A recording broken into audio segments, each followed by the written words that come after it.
Hello students, welcome to Talanta chemistry class. আজকে আমার প্রথম ক্লাস, যে 50 day NEET crash course online আমরা করছি এন্টায়ারলি ফ্রি অফ কস্ট। তার প্রথম ক্লাস আজকে আমার কেমিস্ট্রি পার্টটায় আমরা যেটা 50 ডেজে মূলত করব, অর্গ্যানিক আর ইনঅর্গ্যানিক কেমিস্ট্রিটা মেনলি কভার আপ করার চেষ্টা করব। ফিজিক্যালও কিছুটা করব, কিন্তু অর্গ্যানিক ইনঅর্গ্যানিকটার ওপর জোর রাখবো।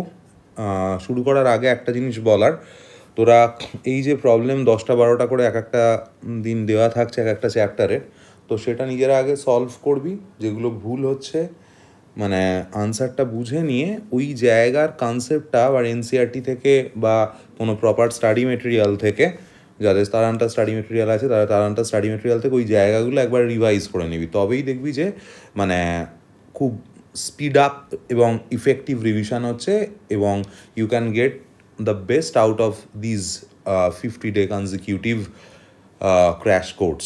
তো আমরা আজকে প্রথম ক্লাসে ডে 1 অর্গ্যানিক কেমিস্ট্রির জেনারেল দিয়ে শুরু করছি, জিওসি জেনারেল অর্গ্যানিক কেমিস্ট্রি, এবং ডে 2 যেটা অর্থাৎ কালও আমরা জিওসি করব, কারণ জিওসি একটা খুব বড় পার্ট, সেই জন্য আমরা দুটো ক্লাস জিওসির জন্য অ্যালট করেছি। So here we go. তো প্রথম কোয়েশ্চেনটা যেটা বলছে যে এই কম্পাউন্ডটার আইইউপিএসি নেম জানতে চেয়েছে। তো এই যে বেসিক জায়গাটা বেনজিন রিংয়ের মাথায় CH3, সেটা হচ্ছে টলউইন। তো এবার একটা জিনিস মাথায় রাখার, যে অর্থ, মেটা বা প্যারা এগুলো কিন্তু আইইউপিএসি নেম নয়, এগুলো স্পেশাল নেম। তাই অর্থ বা মেটা যেখানে আছে সেই অপশানগুলো এমনি বাদ হয়ে গেল। তাহলে পড়ে থাকছে এই বি আর বি আর ডিটা। তো এবার নাম্বারিং তোকে নিয়ারেস্ট থেকে করতে হবে। তো এটা অবভিয়াসলি এইখানে এটা তো 1 নাম্বার হবে, তাহলে এটা 2, 3, 4, 5, 6, তার মানে যেটা হচ্ছে 5 bromo 2 nitro toluene, D option. Next, IUPAC name of this compound, এই যৌগটার আইইউপিএসি নাম বলেছে। তো এখানে অ্যাসিড গ্রুপ রয়েছে আর এস্টার গ্রুপ রয়েছে, তো অ্যাসিডটা প্রায়োরিটি আগে, তো ওটাই মেন অ্যাসিড হবে। তো এইটা ইথানোয়িক অ্যাসিড, আর এই যেটা এই এস্টারটার যখন আইইউপিএসি হচ্ছে সাবসিডারি গ্রুপ, তখন সেটা হয়ে যাচ্ছে ইথানোইল অক্সি। তো তার মানে এই ডি অপশানটা হবে 2 ethanoyl oxy ethanoic acid.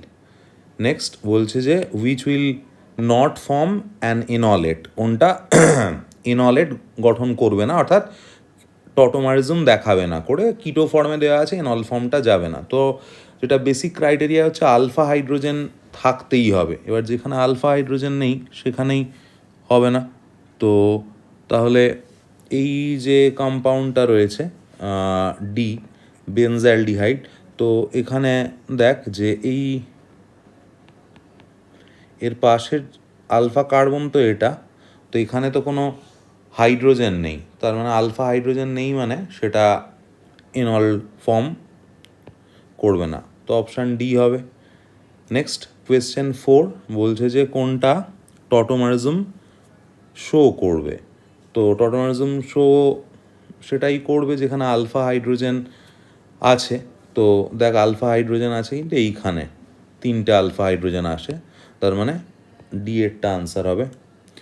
Next question 5 বলছে যে স্টেবিলিটি অর্ডার, এই রেজোনেটিং স্ট্রাকচারগুলোর স্থায়িত্বের ক্রম কী হবে। তো তাহলে সবচেয়ে বেশি স্টেবল এ হবে, কারণ ওটা নিউট্রাল। তারপর যেটা হবে সেটা হচ্ছে যে এখানে ও এর মাথায় প্লাস, সি এর মাথায় প্লাস,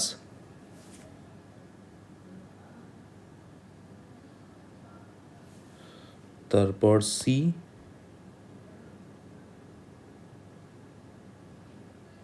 ডি। আচ্ছা, এইখানে এটা সবচেয়ে বেশি স্টেবল হলো নিউট্রাল বলে। সবচেয়ে কম স্টেবল হয়ে যাবে ডিটা, কারণ ওখানে দেখ ইলেকট্রোনেগেটিভ অক্সিজেন পজিটিভ চার্জ পাচ্ছে, তাহলে এটা ডিটা সবচেয়ে কম স্টেবল হলো। এবার বি আর সি এর মধ্যে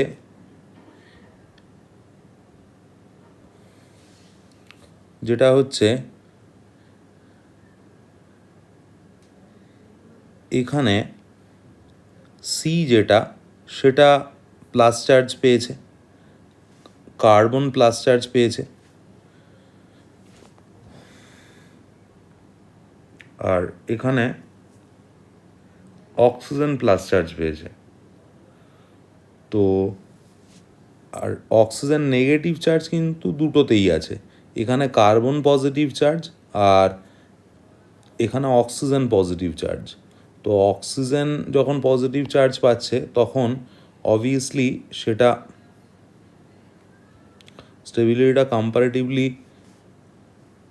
কমে যাবে। তার মানে এ এর পর হবে সি, তারপর বি, তারপর ডি, তার মানে ফোর্থ অপশানটা আনসার হবে।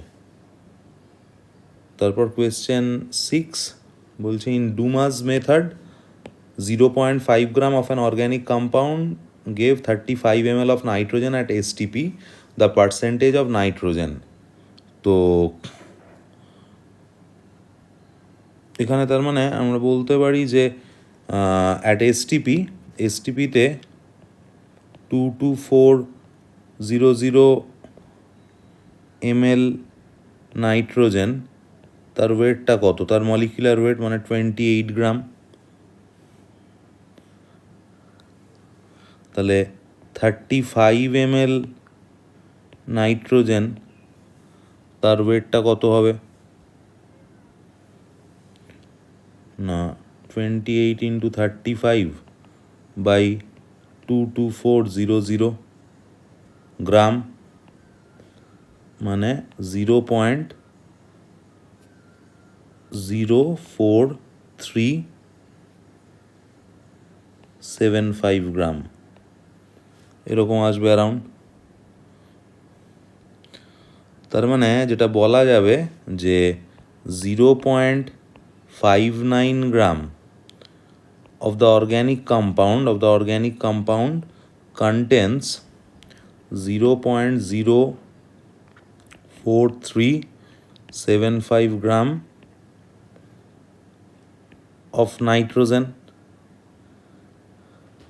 তাহলে এখান থেকে আমরা পার্সেন্টেজ অফ নাইট্রোজেন বার করব, সেটা কত হবে না 0.04375 বাই 0.5 ইন্টু 100 করে ওই 8.75% অ্যারাউন্ড আসবে, এটা হবে। নেক্সট কোয়েশ্চেন 7 বলছে ইন থিন লেয়ার ক্রোম্যাটোগ্রাফি, যেটার শর্ট ফর্মটা হচ্ছে TLC, compound X travels 3.2 centimeter and Y travels 2.1 centimeter from the base spot. RF values of compound X and Y are respectively বলেছে, আর একটা বলে দেওয়া আছে solvent front travels 4.2 centimeter from origin। তো এখানে RF ভ্যালুর যে বেসিক ফর্মুলাটা সেইটা আমরা জেনে রাখলেই করতে পারবো। RF ভ্যালু ইকুয়ালস টু যেটা হবে distance travelled by the compound divided by distance traveled by the solvent। ঠিক আছে, তাহলে RF ভ্যালু অফ এক্স সেটা কত হবে, না ওটা তো এক্সেরটা বলেছে দেখ যে 3.2 আর সলভেন্টেরটা হচ্ছে 4.2।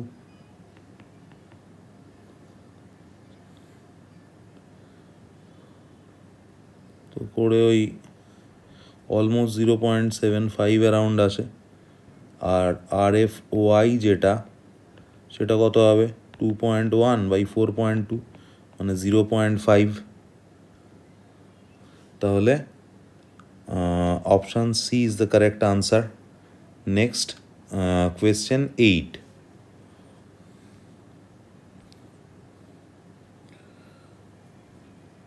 বলছে Kjeldahl's method can not be use for the estimation of nitrogen in, মানে কোনটার সাহায্যে জেলডাল মেথড ইউজ করা যায় না। তো এখানে যেটা খেয়াল রাখতে হবে সেটা হচ্ছে যে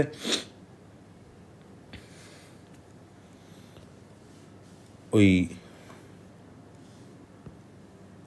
এ করা যাবে না,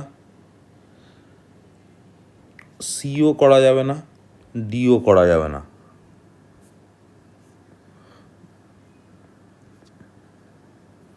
মানে কার্ডদের ক্ষেত্রে তার মানে করা যাবে না, এটা খেয়াল রাখতে হবে যে যদি এইগুলো থাকে মানে পিরিডিন, যেটা এইটা সিটা, বা যদি কোনো অ্যাজো গ্রুপ থাকে, এন ডাবল বন্ড এন থাকে, তাহলে এখানে অ্যাজো গ্রুপ আছে, বা NO2 গ্রুপ, এই তিনটে থাকলে এই নাইট্রোজেনগুলো জেল ডালে ইউজ করা যায় না, এটা খেয়াল রাখবি।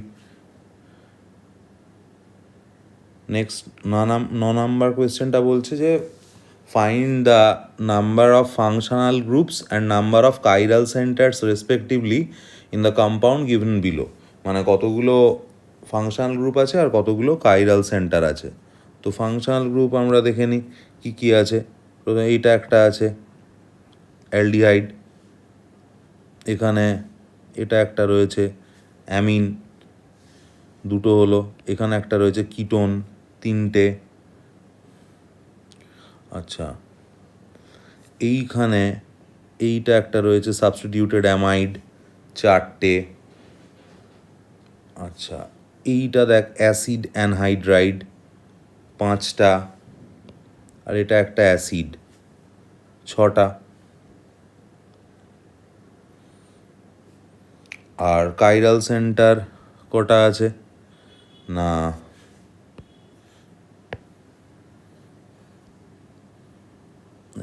এই সেন্টারটা কাইরাল হচ্ছে, চারটে আলাদা গ্রুপ, এই কার্বনটা।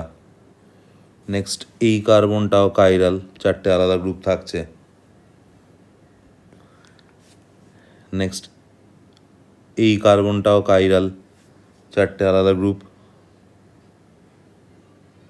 ব্যাস, আর কোনো কাইরাল কার্বন নেই, তার মানে C8টা হবে। নেক্সট আমরা চলে আসবো কোয়েশ্চেন 10। এটা বলছে যে 0.189 গ্রাম of an organic compound gave 0.287 gram of silver chloride by Carriers method. Find the percentage of chlorine in the compound. তো এখানে ক্যারিয়াস মেথডে পার্সেন্টেজ অফ ক্লোরিন বার করার যে ফর্মুলাটা সেটা খেয়াল রাখলেই হবে, এটাই এখান থেকে শেখার। তো পার্সেন্টেজ অফ ক্লোরিন, এটা ক্যারিয়াস মেথডে কোনো একটা কম্পাউন্ডে পার্সেন্টেজ অফ ক্লোরিন হচ্ছে না কি equals to 35.5 into mass of AgCl by 143.5 into mass of organic compound into 100, এটাই ফর্মুলা। এবার ভ্যালুগুলো বসাবো, 35.5 into 0.287 into 100 by 143.5 into ওটা 0.189 আছে, ওটা দেখি 37.57 অ্যারাউন্ড আসবে। তার মানে অপশান বি। তারপরে বলছে যে মেসিটিলিনে সিগমা আর পাই বন্ডের রেশিও কী হবে। মেসিটিলিন মানে হচ্ছে এইটা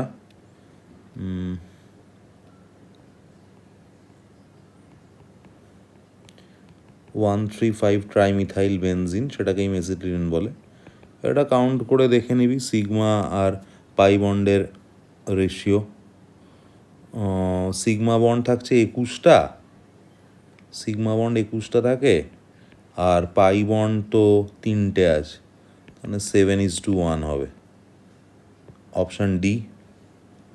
তারপর বলছে বেসিক স্ট্রেংথ, তো